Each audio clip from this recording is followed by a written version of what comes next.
Toda investigación sobre los orígenes de la Gran Guerra indefectiblemente lleva a Alemania, un estado militarizado pero inestable, con una población moderna, trabajadora y decidida a mejorar su posición en el mundo.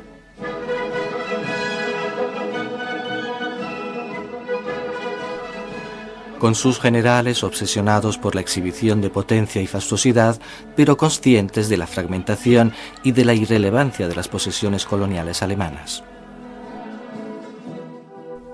Todas las tensiones confluían en un solo hombre, que era el emblema, el Kaiser, Guillermo II, la figura clave de la ambición imperial de Alemania y el símbolo viviente del orgullo nacional.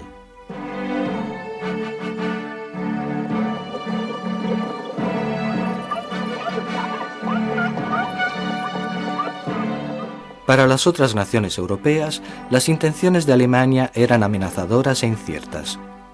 Sin embargo, el Kaiser había heredado una nación que había crecido acostumbrada a vivir en paz. La política diplomática astuta del canciller Otto von Bismarck mantuvo a Alemania alejada de la guerra desde 1871. Bismarck no tenía ambiciones de conquistas.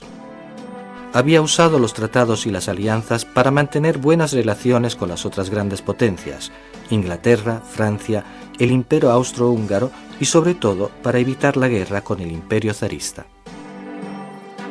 Pero Guillermo II no tenía ningún respeto por el delicado equilibrio de poderes creado por Bismarck. El Kaiser se sentía el representante de la nueva Alemania. Jubiló a Bismarck y abandonó los tratados. El expansionismo militar toma el lugar de la diplomacia.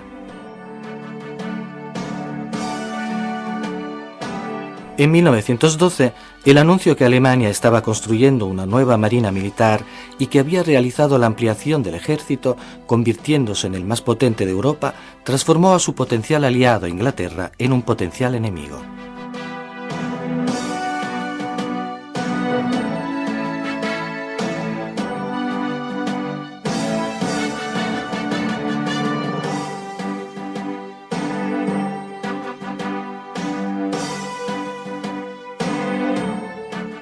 Alemania tenía solo un aliado fiel, el frágil imperio austrohúngaro, gobernado por el anciano emperador Francisco José, que se sentía cada vez más amenazado por la alianza franco-rusa.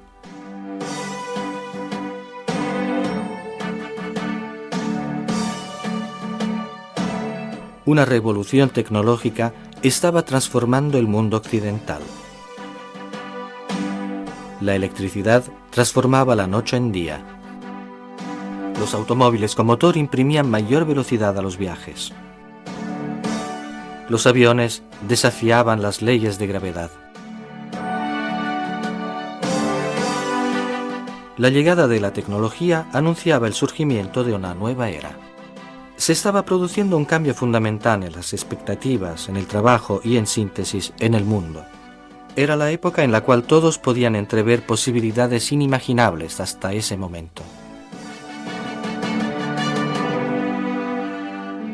En Inglaterra arreciaban duros debates sobre la justicia social y las primeras páginas de los periódicos estaban dedicadas a encendidas discusiones sobre el derecho al voto de la mujer.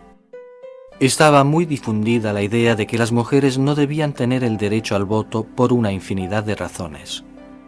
Algunos sostenían que a causa de las reducidas dimensiones del cerebro femenino, las mujeres no eran capaces de tomar una decisión política en las elecciones, ya que era una obligación muy por encima de sus capacidades intelectuales.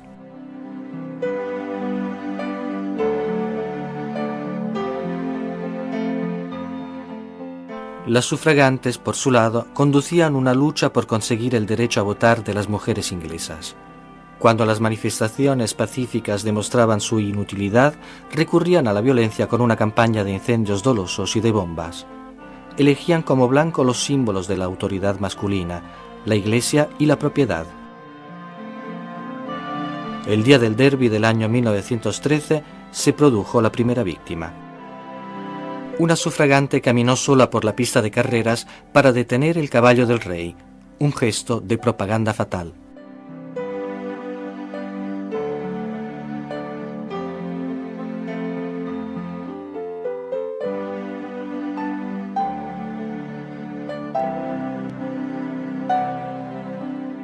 La nueva bandera del socialismo, que representaba una causa revolucionaria, atraía a un número cada vez mayor de simpatizantes. El socialismo trataba de resolver los problemas fundamentales, los salarios, la explotación y las terribles condiciones de vida. En 1914, un tercio de los franceses había votado por los socialistas y casi 1 millón de personas se había inscrito a los sindicatos.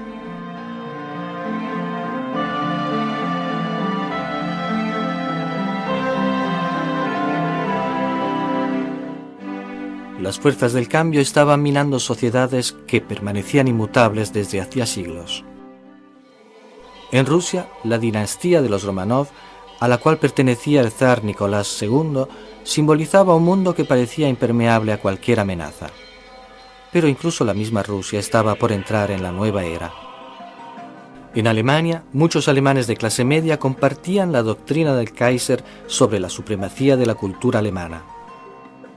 Era necesario garantizar a Alemania el dominio del continente, con la formación de una Mitteleuropa que comprendiese Bélgica, Luxemburgo y parte de los territorios septentrionales de Francia. El viejo orden soñaba con la gloria imperial, mientras que los socialistas querían el progreso a través de la paz. En 1914, en los Balcanes, los pueblos eslavos, aún bajo el dominio del Imperio austrohúngaro y otomano, sacudían la península con sus reivindicaciones de independencia. Especialmente inquieta se encontraba Serbia, que obstaculizada por Austria y Hungría no había conseguido su salida al Adriático. El 28 de junio, el heredero al trono austrohúngaro Francisco Fernando de Habsburgo llega en visita oficial con su mujer a la ciudad de Sarajevo, capital de Bosnia y Herzegovina. A las 11 de la mañana, y por un error de su chofer, el archiduque se encontró cara a cara con su asesino. Cae bajo los disparos de un anarquista serbio, el estudiante Gavrilo Princip, miembro de una sociedad secreta nacionalista, la Mano Negra. Viena atribuye a Serbia la responsabilidad del asesinato, ya que desde hace tiempo alienta a la oposición antiaustriaca en las poblaciones eslavas. Para Austria representa la ocasión justa para tomar una solución radical con respecto al problema serbio y hacer cuentas con ese nido de revolucionarios que amenaza la unidad del imperio. Su aliada Berlín no parece esperar otra cosa para lanzarse en semejante aventura. Viena presenta a Serbia un ultimátum con condiciones inaceptables para cualquier Estado soberano. Segura del apoyo ruso, Serbia rechaza las peticiones y ordena la movilización general. El 28 de julio de 1914, el Imperio austrohúngaro responde con la declaración de guerra.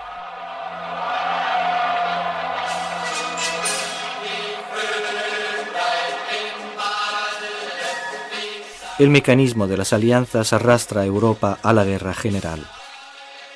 En 1907 se había constituido el Triple Acuerdo, un pacto militar entre Francia, Rusia y Gran Bretaña, al cual se oponía la Triple Alianza formada por el bloque de Alemania, Austria e Italia. Las dos grandes potencias, Austria-Hungría y Alemania, estaban aliadas contra las otras dos grandes naciones, Rusia y Francia. La guerra entre Austria y Serbia habría significado la guerra entre Austria y Rusia, que a su vez habría significado la guerra entre Rusia y Alemania, y por lo tanto entre Alemania y Francia. El 29 de julio de 1914, Austria ataca a Serbia.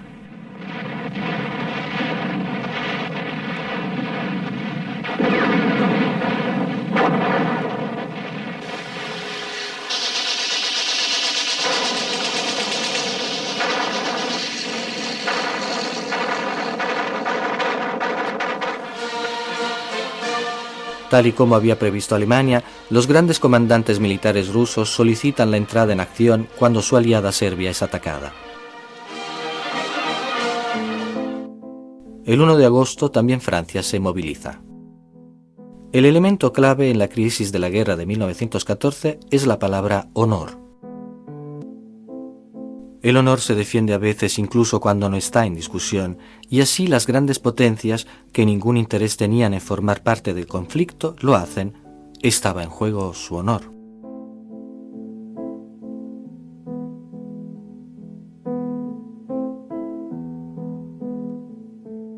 La movilización de Rusia era exactamente lo que el Estado Mayor alemán esperaba. Ahora Alemania tenía el pretexto para reaccionar ante la mínima amenaza.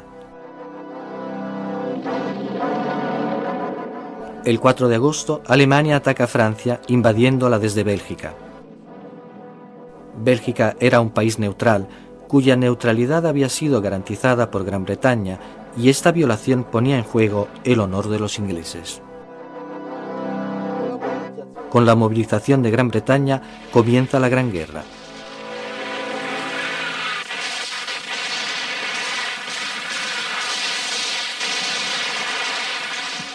En todas las naciones en guerra, los ciudadanos estaban convencidos de que su país combatía una guerra justa y de defensa. Los conflictos internos que amenazaban con dividir la sociedad fueron dejados de lado.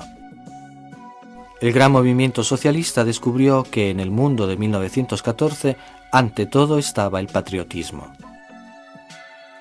Las sufragantes decidieron que debían apoyar a sus hombres en la guerra y que lucharían por sus propios derechos más adelante.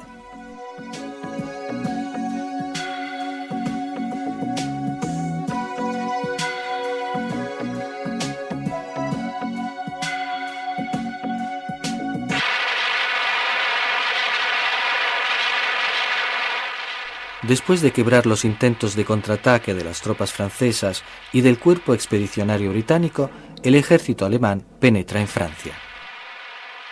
A mitad de agosto nos encontramos en el primer mes de guerra. Está por producirse una de las más grandes masacres que la historia recuerde.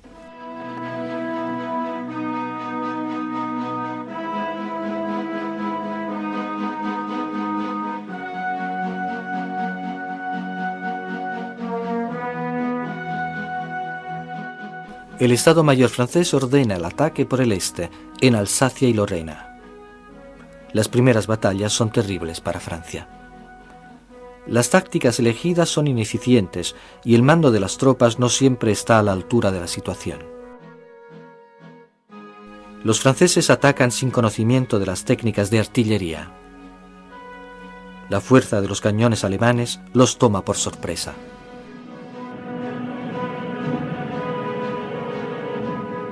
El ataque francés en Alsacia y Lorena se convierte en un desastre.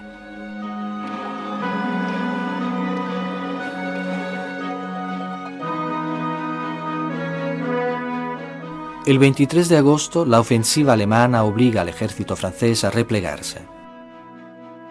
París es amenazada y la caballería prusiana es avistada a menos de 20 kilómetros de la capital. Imprevistamente, en lugar de apuntar a París, las tropas alemanas cambian de dirección, con la intención de cercar el ejército francés en una maniobra de tenaza. La línea de defensa francesa se forma al sur del Marne, a lo largo de un frente de 260 kilómetros.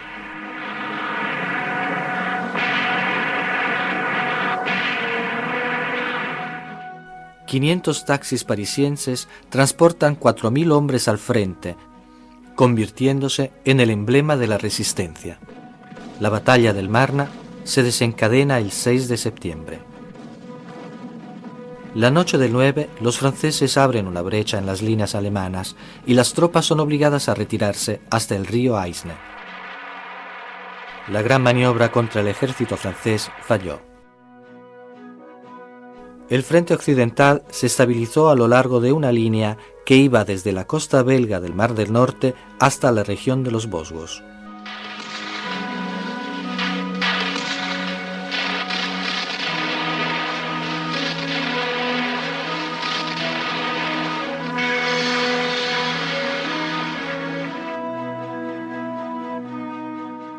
Los adversarios se atrincheran a pocos centenares de metros unos de otros. Mientras tanto, el primer mes de combates ya ha demostrado crudamente el tipo de tragedia que es la nueva guerra. entre muertos y heridos graves, el ejército francés deja en el campo 500.000 de hombres y nadie se podía considerar vencedor.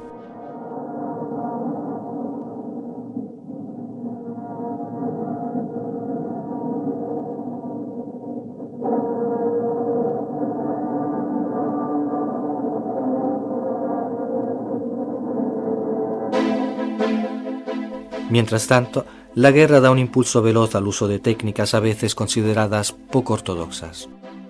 Nuevas maquinarias excavaban trincheras aliviando a los hombres de esta labor fatigosa. Extraños patines, antepasados de las orugas de los tanques, evitaban que los medios pesados cayeran en el barro. La serpiente metálica, empujada por debajo de las cercas de alambre de púa, las hacía saltar. Extrañas carretillas de protección permitían avanzar incluso bajo el tiro de fusiles y de la artillería. En las ciudades francesas, mientras los hombres combatían en el frente, las mujeres trabajaban en todos los campos.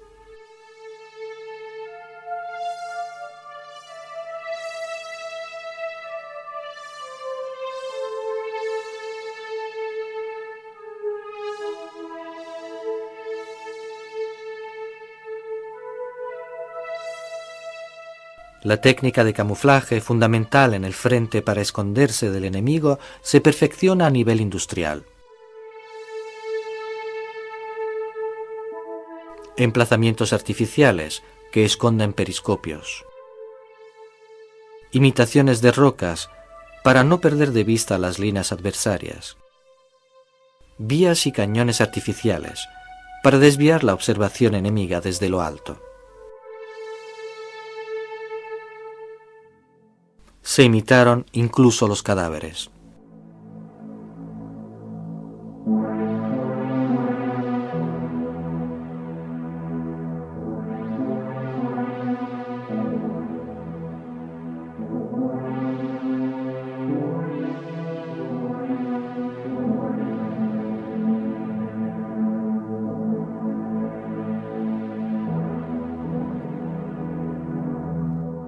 Respondiendo a las presiones de los franceses, entre el 17 y el 22 de agosto, las armadas zaristas atacan Prusia Oriental, obligando a los alemanes a replegarse en posición de defensa en el Vístula.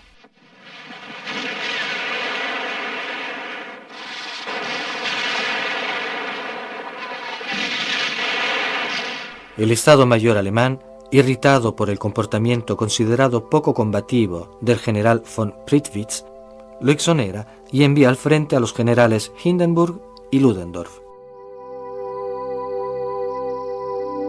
El binomio desciende al campo lanzando una contraofensiva audaz. Para los rusos es una catástrofe.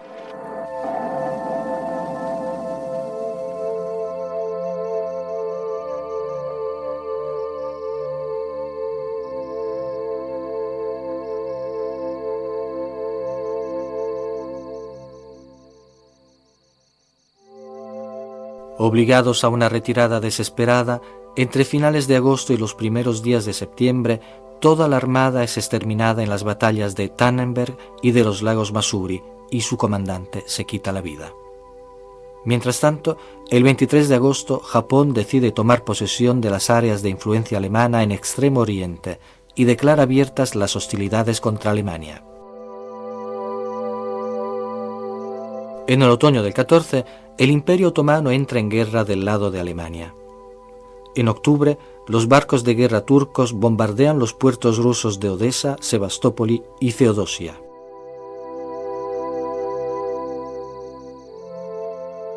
Rusia, Inglaterra y Francia declaran la guerra a Turquía. Si a fines de 1914 alguien tiene esperanzas en una conclusión rápida del conflicto, en el año siguiente se confirma todo lo contrario. Ninguno de los dos bloques es capaz de someter a su adversario y las ofensivas no resuelven la cuestión. El equilibrio de fuerzas desgasta a los soldados. Un nuevo símbolo representa la esencia del conflicto, la trinchera.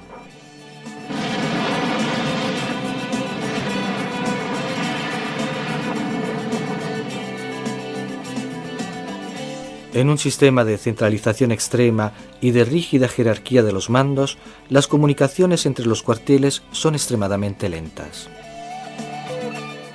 Antes de llegar a las tropas, las órdenes deben recorrer todos los eslabones de una compleja cadena que desciende por los grados de la jerarquía, diluyendo la más de las veces la posibilidad de una respuesta operativa rápida.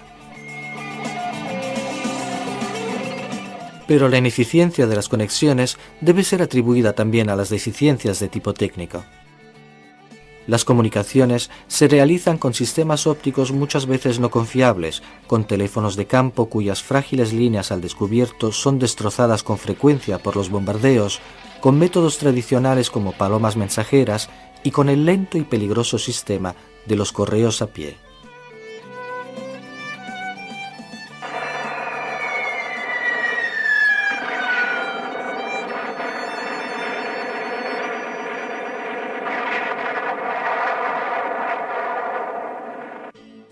En 1915, el Zeppelin sobrevuela Gran Bretaña, realizando el primer bombardeo sistemático de civiles desde el cielo. Con esta estrategia, los alemanes trataban de minar la fuerza de trabajo no combatiente. Un soldado no podía funcionar sin los obreros de las fábricas, sin los campesinos y sin todos los otros proveedores.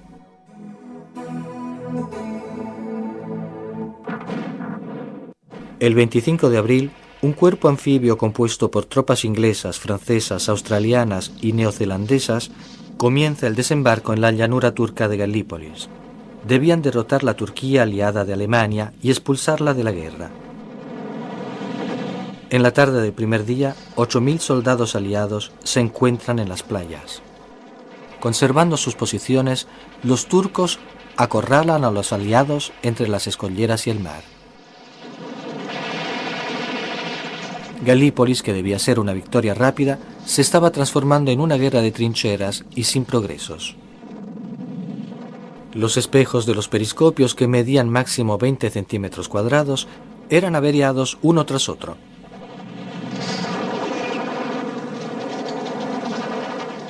Quien por descuido asomaba la cabeza recibía un tiro en la frente. Pocas horas después que los primeros soldados aliados pusieron los pies en las playas de Galípolis, se produjo el primer genocidio del siglo XX. La presencia de una próspera y rica comunidad de armenios en el norte de Turquía es algo inaguantable para los turcos. El vínculo cultural con Rusia, el enemigo de guerra, le brinda a Turquía la excusa que buscaba. Los jefes armenios son reunidos y ajusticiados. Posteriormente, toda la comunidad es obligada a desplazarse para morir en el desierto.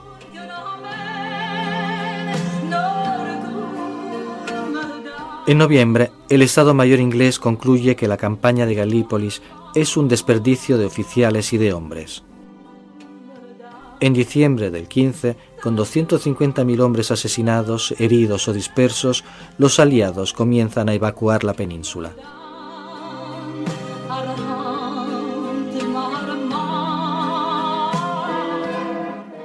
La estrategia de la diversificación ofrece resultados positivos en el caso de la expedición inglesa a Siria y Palestina. La iniciativa es favorecida por una revuelta árabe contra los turcos guiada por el oficial Thomas Lawrence, conocido con el sobrenombre de Lawrence de Arabia. En 1915, los hombres de Europa no son suficientes para satisfacer el apetito de la guerra. Las potencias imperiales deberán pedir refuerzos a las colonias de las cuales llegan millones de soldados. Decenas de miles de africanos son transportados a Europa. Algunos son utilizados como mano de obra, otros como soldados en el frente. Por el color de su piel, los alemanes los llamaban con desprecio botas.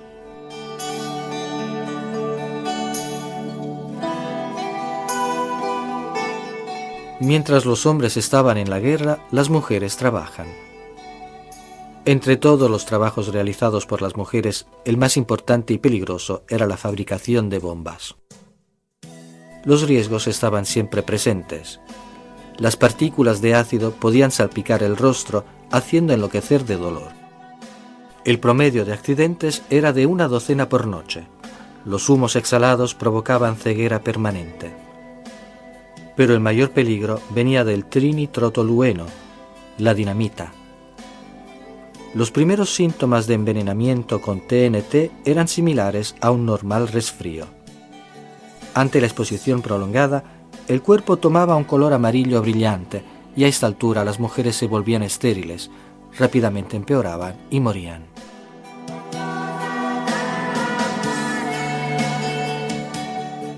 A pesar de todo, las mujeres sabían que sin su ayuda en el suministro de proyectiles y de bombas, sus hombres podían perder la guerra.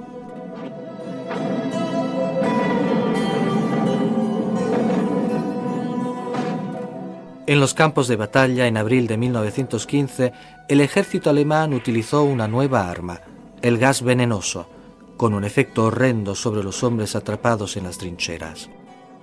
Además, bastaba el cambio del viento para empujar las nubes tóxicas hacia el ejército que las había lanzado. Un verdadero instrumento de destrucción de masa que abre un nuevo y trágico capítulo en la historia militar. El resultado de la ciencia al servicio de la guerra. Los aliados no están preparados para esta nueva arma y disponen solamente de protecciones improvisadas como un lienzo embebido en orina que se aplica sobre el rostro.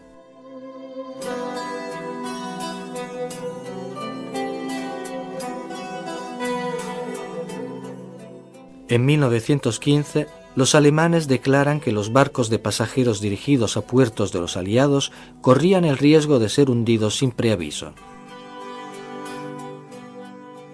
Era evidente que no había forma de vencer la guerra si no se dejaban de lado las viejas reglas, aceptando el hecho de que la guerra debía ser total y por lo tanto también contra los civiles.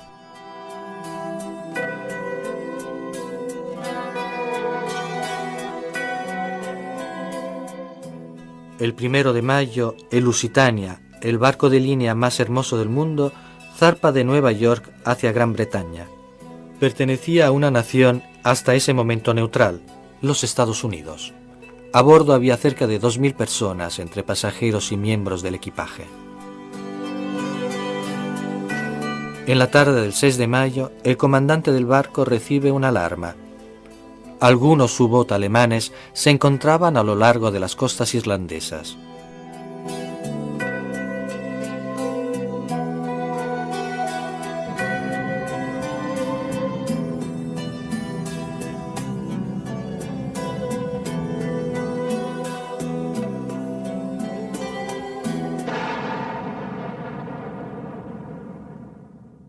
Se ahogaron 1.200 personas, hombres, mujeres y niños.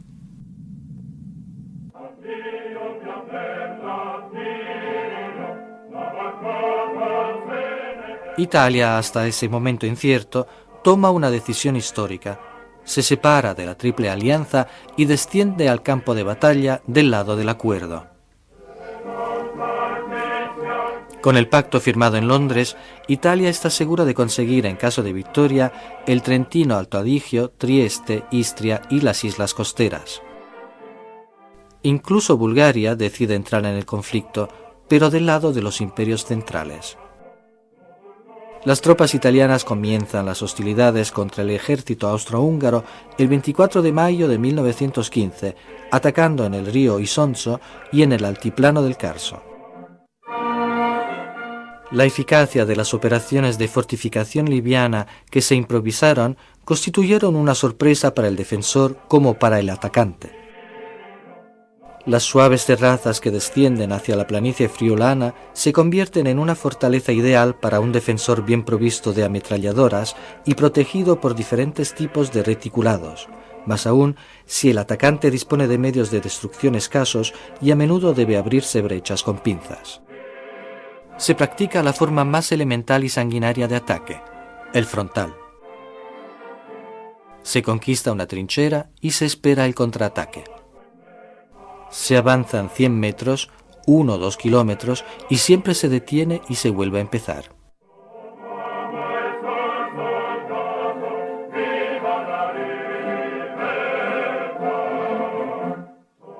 Esta es la guerra que los italianos encuentran camino a Trieste. Serán 11 las batallas del Carso y serán todas más o menos iguales.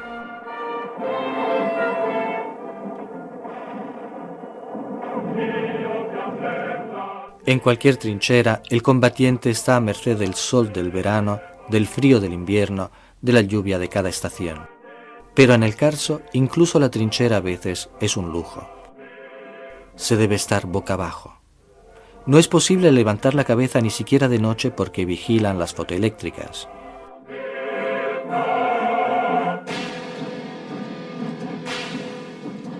El 21 de febrero de 1916, los alemanes que habían acumulado en secreto la artillería pesada en el norte de Verdún, la ciudad símbolo del orgullo francés, lanzan el ataque.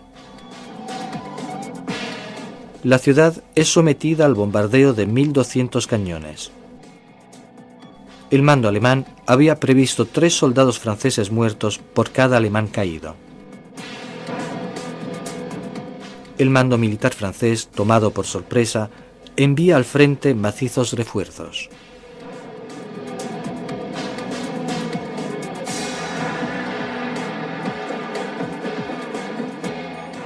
A cada momento, los soldados son inundados con nubes de polvo y fragmentos de piedras, pero sobre todo con gas asfixiante.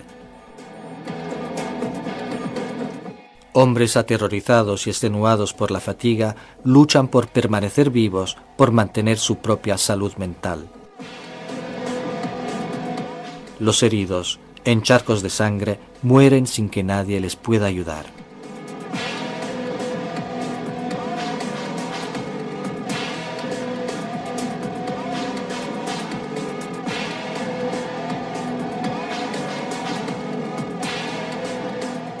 El ataque inicial ha sido devastador, pero los alemanes pierden la ventaja conseguida apenas los franceses desplazan su artillería hacia adelante. Entre los dos ejércitos lanzan 40 millones de granadas, un promedio de 200 por cada soldado muerto.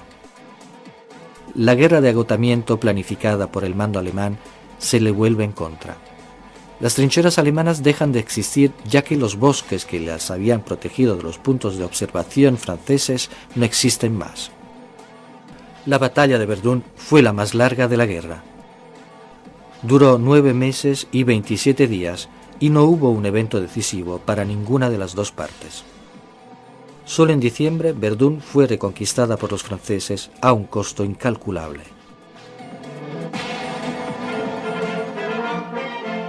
El peso del esfuerzo aliado en el frente occidental pasa a los ingleses, a las tropas coloniales y a los voluntarios civiles que en 1914 y 1915 se enrolaron.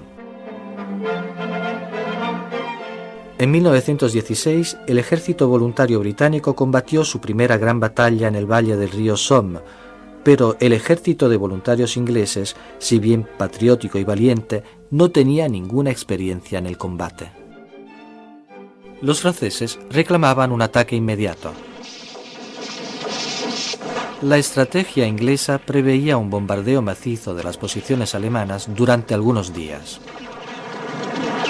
Las líneas alemanas habrían sido destruidas y el alambre de púa de protección arrancado.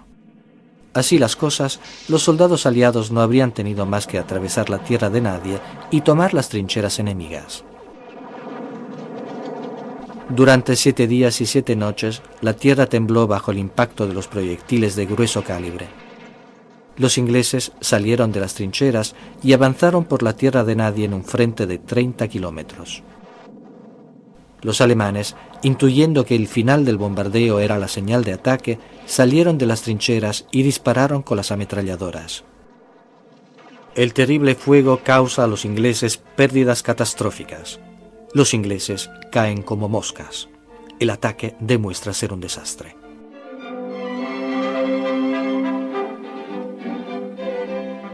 Los sobrevivientes comienzan a arrastrarse para volver a las trincheras.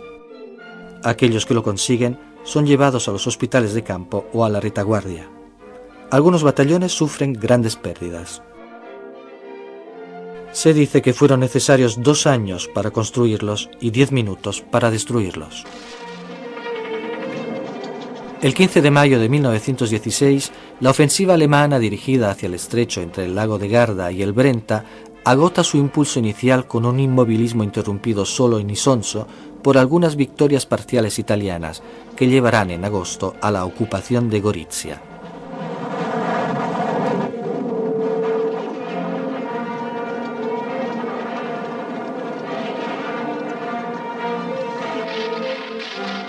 El precio en vidas humanas en el curso de las repetidas ofensivas es altísimo. Durante los primeros asaltos, la infantería es detenida por la red de defensa de los austriacos, mientras que la escasa artillería presente consigue abrir en las filas enemigas algunas pequeñas brechas, a menudo trampas mortales para los soldados italianos. En el monte Sabotino mueren 20.000 soldados.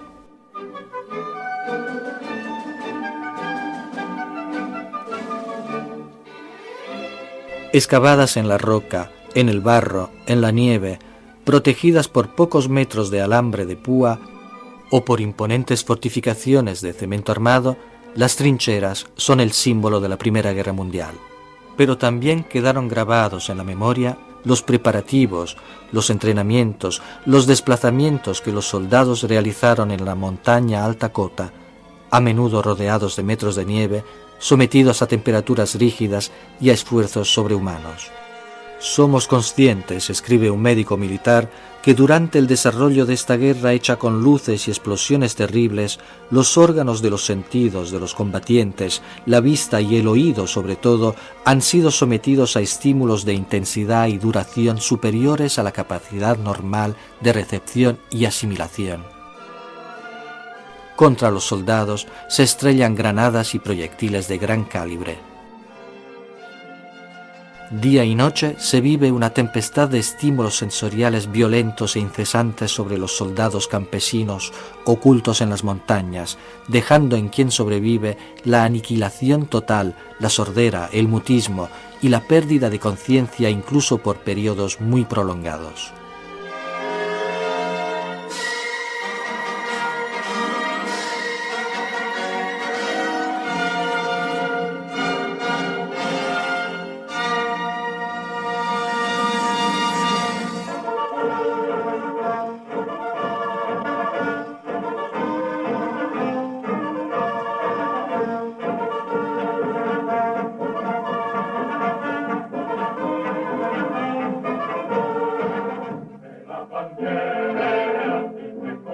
Agosto de 1916. La victoria italiana tiene finalmente el nombre de Gorizia. La preparación de la artillería está a la altura de los obstáculos que deben superarse. Mientras las defensas enemigas están destruidas, los soldados esperan, agazapados en el fondo de las dolinas, el momento del ataque.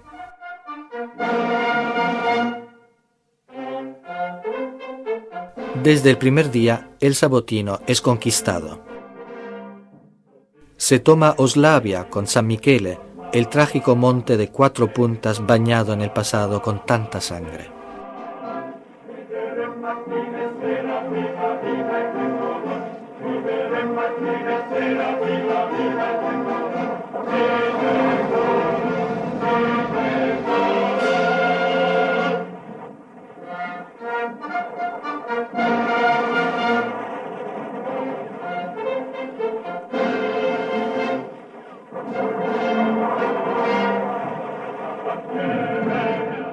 En el Carso, la Tercera Armada llega y pasa el Vallone, pero la lucha es dura y sanguinaria. Solo con la caída de Podgora es posible entrar en Gorizia. También la caballería pasa el río sin puente en varios puntos. Poner alas a todos era la orden del mando supremo. La avanzada se detiene delante de una línea fortificada que se apoya en el Monte Santo y en el San Michele. En el curso de la guerra, la tecnología militar realizó pasos de gigantes. Se experimentan y usan nuevas armas sofisticadas como las ametralladoras capaces de disparar centenares de municiones en un minuto, o las nuevas enormes bocas de fuego de la artillería, el tanque, la radio, los fusiles de repetición y los aviones de combate.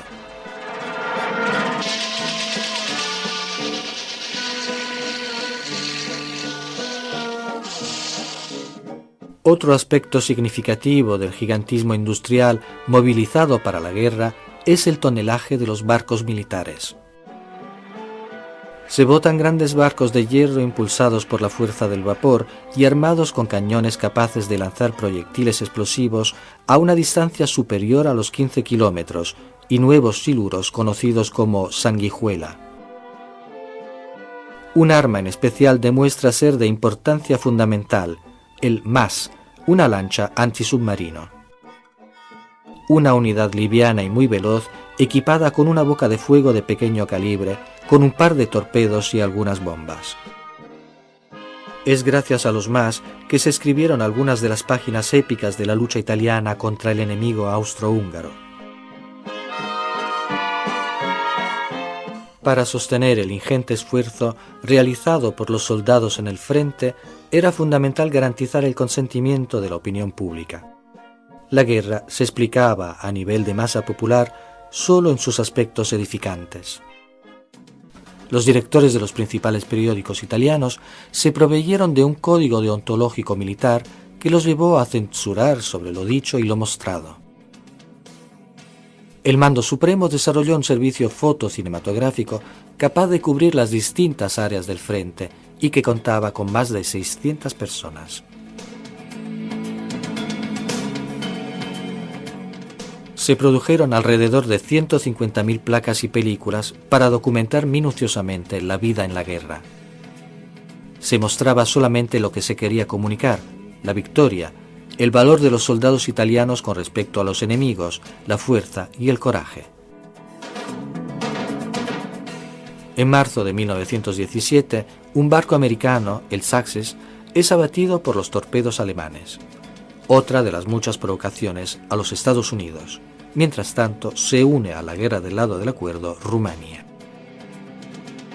El ejército alemán en el frente occidental se refugia en una posición fortificada, la línea Hindenburg.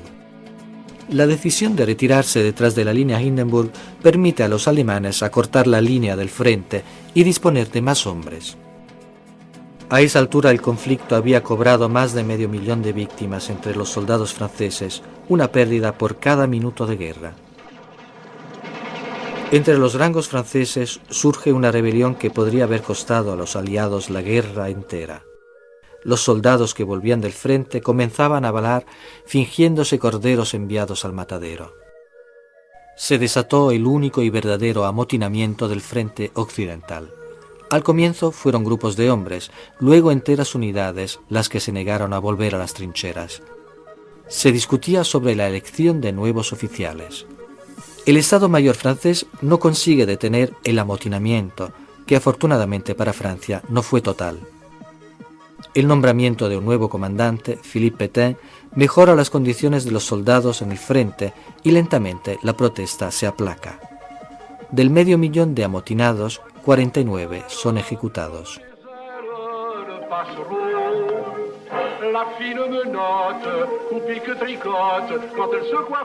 Pétain suspende los asaltos contra las líneas alemanas a la espera de los tanques y de nuevas piezas de artillería.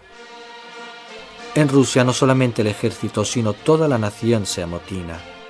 La masacre del frente y los sufrimientos en patria habían arrojado a la población a la desesperación. Las protestas políticas habían sido contenidas siempre por las tropas leales al zar, pero no fue así el 24 de febrero de 1917.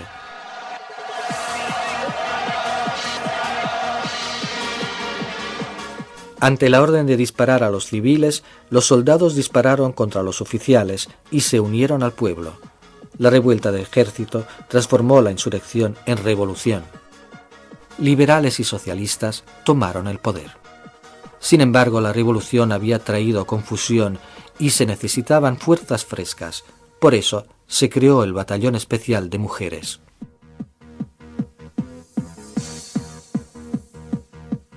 En el frente, el batallón encuentra al ejército en retirada. Mientras tanto, Lenin, en el exilio durante la revolución, con la ayuda de los alemanes, vuelve a Rusia y toma el poder con la promesa de paz, pan y tierra. Termina la guerra en el frente ruso y en diciembre los bolcheviques firman el armisticio con los alemanes. Los aliados confían en un ataque decisivo dentro de fin de año. El mejoramiento de las técnicas de puntería y de calidad de las municiones se traduce en una artillería precisa y confiable. El muro de bloqueo, un muro móvil de granadas para proteger la avanzada de la infantería, ahora era más eficaz. Los pelotones de infantería son reforzados y dotados de mayor cantidad de armas de fuego para poder resistir la ofensiva enemiga. Se recurre al uso masivo de aviones para bombardear y ametrallar tropas de tierra. Se emplean tanques para atravesar las líneas alemanas.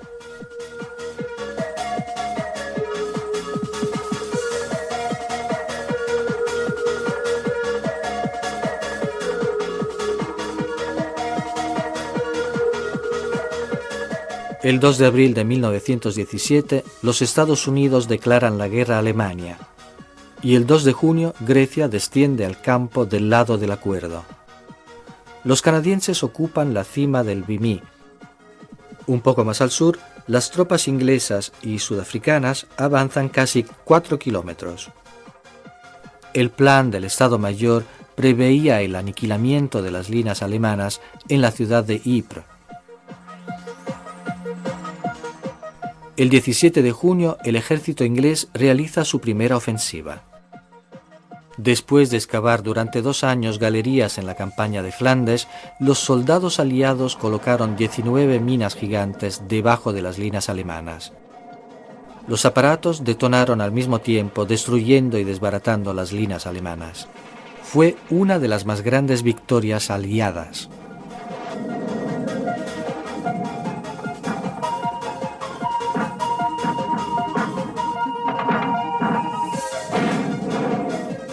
Un cambio radical de la guerra lo determina la derrota de Caporetto. En octubre del 17, las tropas austrohúngaras superan las líneas italianas y se dirigen a la planicie padana. En pocos días, Italia pierde más de 20.000 kilómetros cuadrados de territorio nacional y el confín se desplaza 150 kilómetros hasta la línea del Piave. En el campo quedan 11.000 muertos y 29.000 heridos, junto con 300.000 prisioneros en mano de los adversarios. Decisiva para la derrota fue la presencia, junto con los austriacos, de 7 de las mejores divisiones alemanas. La preparación del ataque a Italia fue meticulosamente estudiado. Para esconder al mando italiano las imponentes maniobras, las nuevas y descansadas tropas alemanas fueron llevadas primero al frente en Trentino y a último momento y bajo absoluto secreto fueron enviados a la línea Giulia.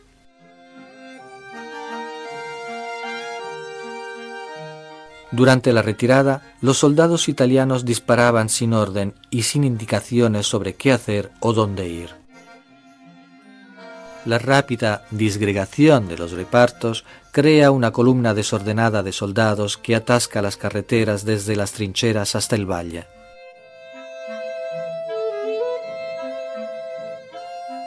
Los hombres se deshacen de las armas, convencidos que de este modo los oficiales, al encontrarlos, no los habrían podido mandar de nuevo al combate.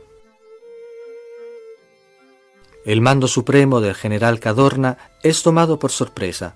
Toda la estrategia militar es criticada. La derrota de Caporetto del 17 no termina en un día. Estimulados por la aparente facilidad del suceso, las tropas austroalemanas continuaron con la ofensiva y entre el 26 y el 28 de octubre conquistan Cividale y Udine. El 1 de noviembre las tropas enemigas toman posición en el Tagliamento.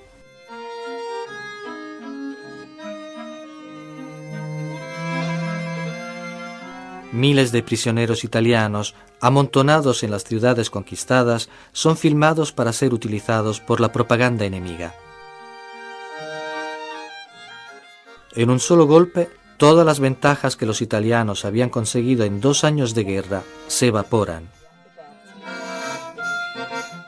A comienzos de 1918, el pueblo alemán había llegado al límite de la tolerancia.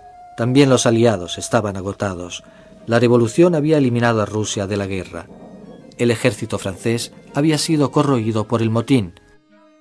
Los italianos habían sufrido la derrota de Caporetto. La ofensiva inglesa no había conseguido desbloquear una situación en punto muerto. El fin llegó de forma imprevista y antes de que el año terminara. El poder real en Alemania estaba en las manos de los generales Hindenburg y Ludendorff.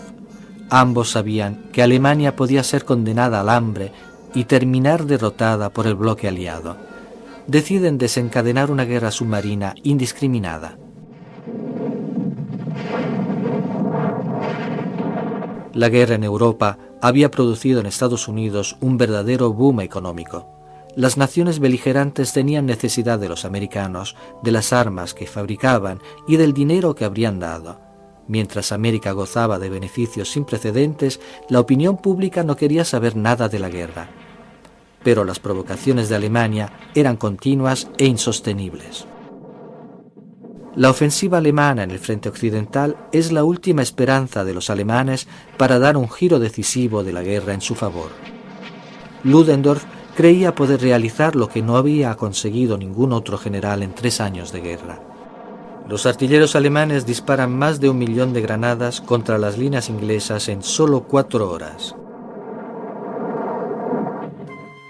Las tropas de asalto alemanas armadas con ametralladoras y lanzallamas pulverizan las líneas inglesas. El frente de la Quinta Armada está en colapso. En 4 días, el ejército alemán avanza alrededor de 25 kilómetros. El Kaiser declara vencida la batalla. Las fuerzas aliadas que estaban en retirada reconstruyen nuevas líneas. Las tropas alemanas no tienen más que ofrecer. Ludendorff, desesperado, envía al combate también las reservas, pero lo único que consigue es una derrota terrible, una masacre. El 8 de agosto de 1918, las tropas coloniales británicas y las unidades francesas, apoyadas por 500 tanques, penetran las líneas alemanas de Amiens. El ejército alemán se retira detrás de la línea de Hindenburg, mientras los ingleses lanzan una serie de ataques macizos atravesando la línea Hindenburg. A partir del 8 de agosto de 1918 y en los siguientes 100 días, la ofensiva incesante e insistente consigue fuerzas por cada kilómetro de territorio ganado. Mientras las tropas coloniales británicas combaten al norte, los franceses comienzan a rechazar al ejército alemán por el sur. En las últimas semanas de guerra, 9 divisiones americanas entran en la batalla al norte de París. La batalla de Meuse-Argonne dura 47 días y finaliza con la rendición de los alemanes.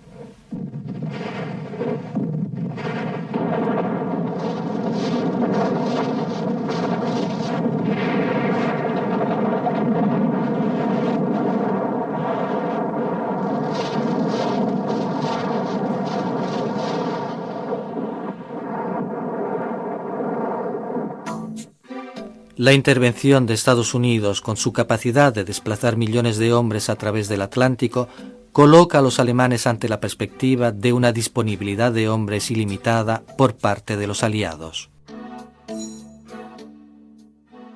El ejército alemán se bate en retirada en todo el frente occidental. Los hombres se rinden por millares, exhaustos y derrotados.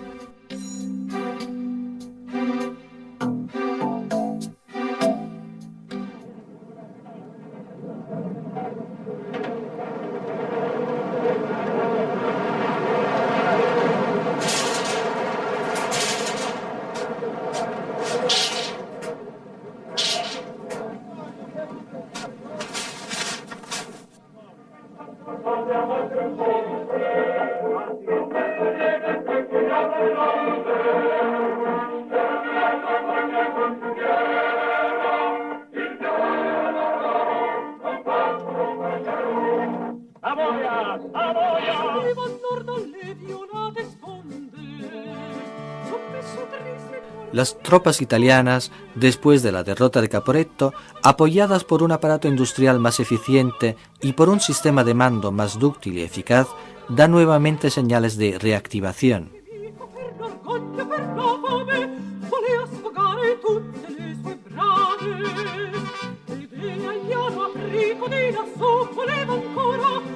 Es justo entre la batalla del Piave en junio y la ofensiva final desencadenada el 24 de octubre que se forja el éxito italiano contra las tropas austroalemanas ya en desbandada. Venecia está en primera línea. La mayor parte de la población ha debido abandonarla. En la plaza en estado de guerra, el regimiento San Marco recibe la bandera de combate. El frente está al borde de la laguna, pero el desastroso abandono del Carso establece las bases de la victoria italiana. Renovado en los armamentos y en el espíritu, el nuevo ejército italiano saca provecho de cada lección. En junio de 1918 ataca en los altiplanos, en el Grappa, en el Piave. El mayor esfuerzo del enemigo lo lleva al medio Piave, donde abriéndose una brecha con los gases tóxicos consigue ocupar el Montello. Es detenido y atacado inmediatamente en el Grappa.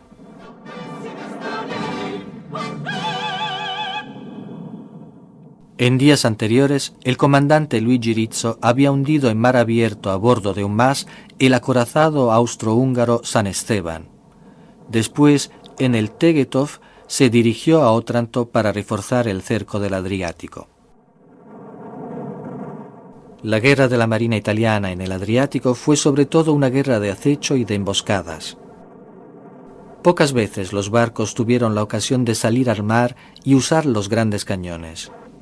Una de esas ocasiones se presentó un mes antes del final del conflicto, con el bombardeo de la base austrohúngara de Durazzo. Los primeros ataques aéreos a ciudades indefensas fueron obra de los austroalemanes. Padua y Venecia son sometidas a duros bombardeos. El vuelo sobre Viena de Gabriele D'Annunzio, el poeta soldado, realizado el 3 de agosto, fue la demostración de cómo la batalla del Piave fue decisiva a favor de Italia. La aviación italiana dominaba el cielo.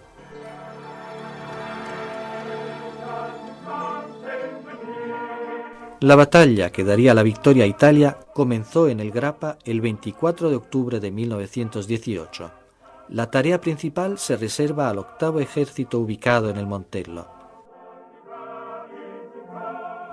Lo comanda el general Cadorna.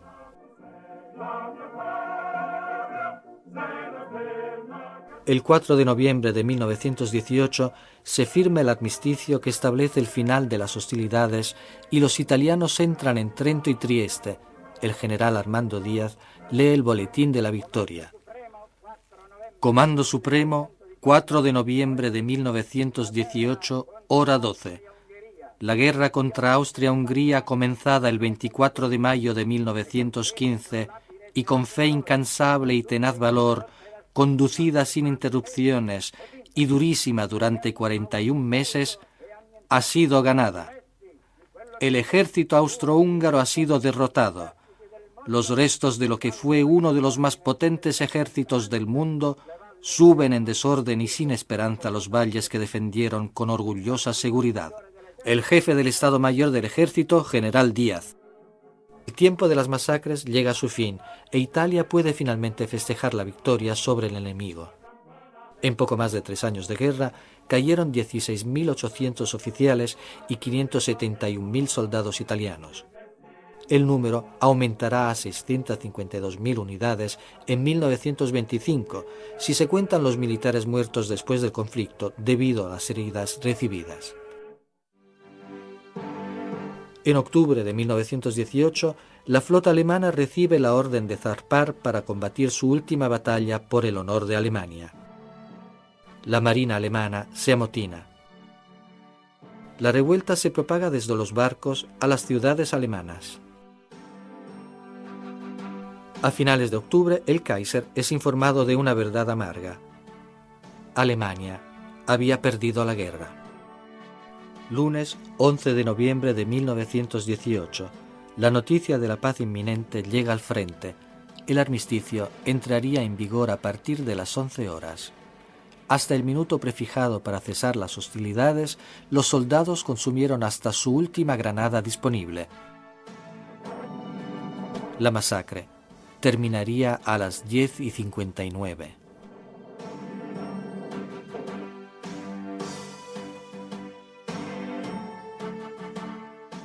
A las 11 en punto del día 11 del mes 11 de 1918, los fusiles de la Gran Guerra fueron silenciados. El momento de la proclamación de la victoria demostró que los muertos no habían caído en vano. La explosión de regocijo puede solo explicarse con el orgullo nacional y con la certeza que la guerra había terminado para siempre. No solamente esa guerra, sino que no habría habido más guerras en la historia de la humanidad. Esta era la cosa más importante.